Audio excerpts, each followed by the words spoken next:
The reason why I explain all this is to say Google's goal is to have the best ad to show it, like I mentioned, out of all the advertisers.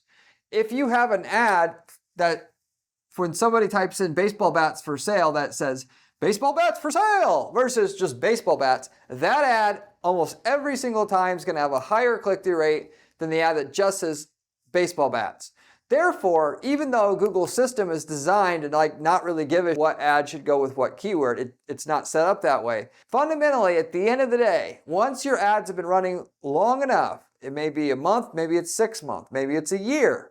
but eventually the reality is going to be the reality. That is, the ad that shows that was intended for showing up for baseball bats for sale is the ad that should show when somebody damn well types baseball bats for sale, not the ad for baseball bats. Their system's going to realize that and self-correct so that in the future, they didn't have it before, but now they damn well are going to be showing the ad for baseball bats for sale that has baseball bats for sale in it when somebody types in baseball bats, okay? And just by the way, sticking 15 keywords or 15 different headlines in an ad and then targeting the 15 keywords, Google doesn't rotate through the headlines like you think you do. Don't take the damn shortcuts. Put the damn work in to make a unique ad for every keyword, because that's how you make the good money, the really, really good money like I'm talking about and going to explain here in a minute at the end of this video like I promised. Anyway, for all this, what I just said, it is 100% worth your time to set up the ads the right way still, even though Google's keyword matching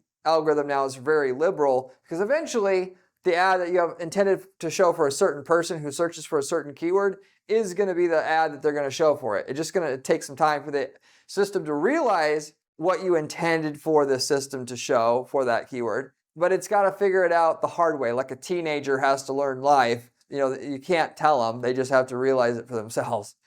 So, and then with that said, ultimately, this is where it pays to have not 10 keywords, but 500 that are every possible variant of search for surrounding baseball bats if you sell baseball bats, because you can have a laser targeted ad for each, and the closer the ad matches to what the user's typing in most occasions, there are some exceptions, the higher the click-through rate, and therefore the more money you're going to make, because Google's going to favor you. They're going to charge you less per click. They also are going to send you a higher quality user because they see the person's likelihood of buying a bat based upon who they are, what they've done in the past, what they've bought in before, and so forth. And they can decide to have your ad show for that person who's a grand slam prospect or somebody else's ad.